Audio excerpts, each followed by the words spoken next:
All right, so we're gonna get ready to TIG weld. One of the things you gotta make sure is that your work clamp is always attached to your table. If you don't have your work clamp attached, you can't do any work. Next, you wanna make sure that your TIG torch is in operation. Okay, so now that we've inserted our tungsten into our torch, our work clamp is attached to the table, our gas is turned on. I have a piece of 3 30-second filler rod. And for me, I don't really like how long these usually are. And the booths are kind of tight.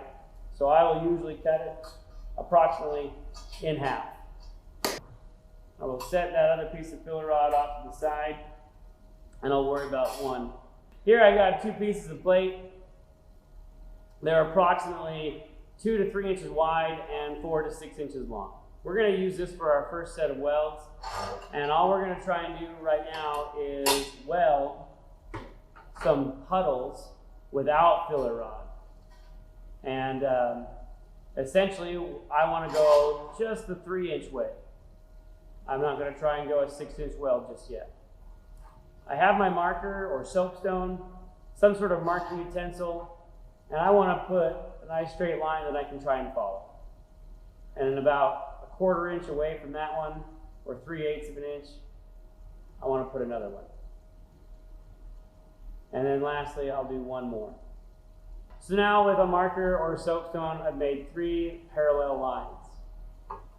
I'm going to grab my welding helmet, make sure it's on, make sure it's on the appropriate shade, 10.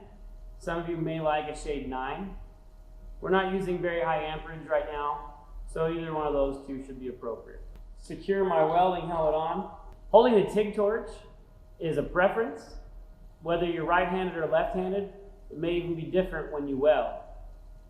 Do whatever feels comfortable to hold the torch about 15 to 30 degrees off of 0. Straight in being 0, 15 to 30 degrees off. And we always push towards where we're pointing. So the electrode is pointing that way, and that's the way I want to go if I'm holding it in my left hand. And if I'm holding my torch in my right hand, it's pointing out to my left, and I want to go towards my left. Dragging is not really preferred.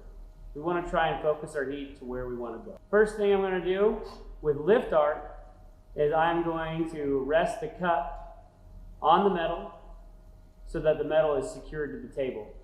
And then I usually rock and touch the tungsten to the metal and then lift off. Once the arc initiates, then I readjust my hand real quick and then I start moving the puddle along. We want the puddle right now to be about a 1/4 inch wide when we're not using filler metal. Once we start adding filler metal, that puddle will narrow up.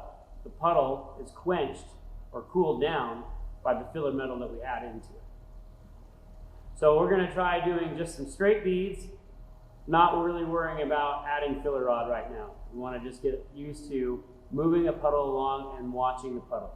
And you want to get comfortable. For me, going straight across is not as comfortable. My hand tends to reach. I actually like to twist my plate about 45 degrees or so in front of me so that I can roll my wrist towards me. That feels much more comfortable for me. Do what feels good for you. So I'm going to, again, touch my cup down to the side.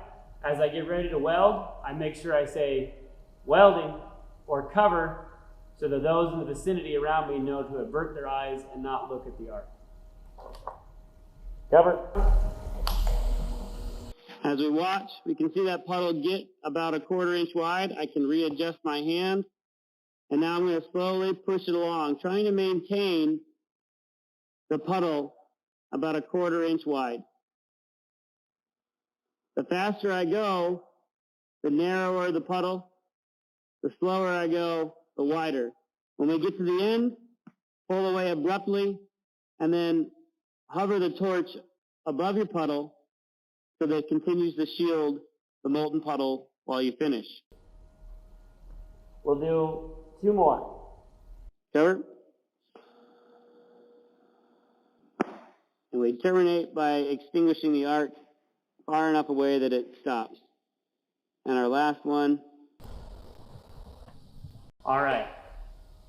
Now that you welded about 3 beads, it's time to go quench your metal. As your metal gets really, really hot, the puddle starts to flow even more, and it can get out of control. You can always adjust your amperage to kind of put this at bay, but when possible, it's best to just quench your metal. Be right back. You'll notice that some of the metal has rust on it, and some of the metal is nice and clean. For the metal that we TIG weld on, we want it to be nice and clean. So if it's really rusty, like the back side of this plate, I would take a grinder and I would clean that off, or a wire wheel or brush, and brush off as much of that rust as possible. Ideally, I want you to fill up all of one side with these practice beads without filler on your first day. After that, we'll start adding filler. Know that as you weld across this clean side, the back side will be heating up and it will be oxidized because there is no shielding gas on the back side. When you flip your plate over to weld on the back side of it, you'll also need to grind this away and clean it up. We should be able to fill the whole front side and back side with beads with and without filler. After you've done several beads without filler and you're comfortable pushing the puddle along, it's now time to try and add some filler. Typically what I like to do again is either with my filler rod holding the metal down and I lift off, or again using the rock, touch, and lift method, I will initiate the arc. As I get the puddle, I am going to feed the filler rod into the liquid puddle.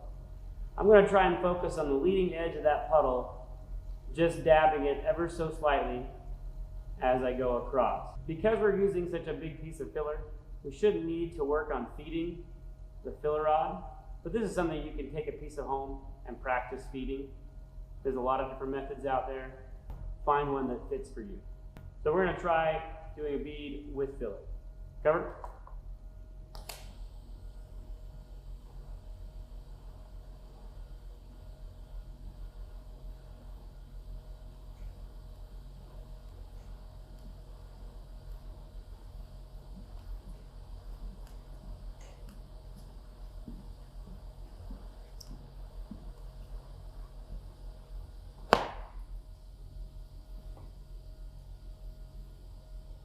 After the puddle is cooled down, you can pull your torch away and you can look. Ideally, we want to see a consistent width and ripple shape in your bead. This will come with lots of practice. We want to fill the whole front side and back side with beads, both with filler and without filler. Your assignment is to pass off 3 beads with filler.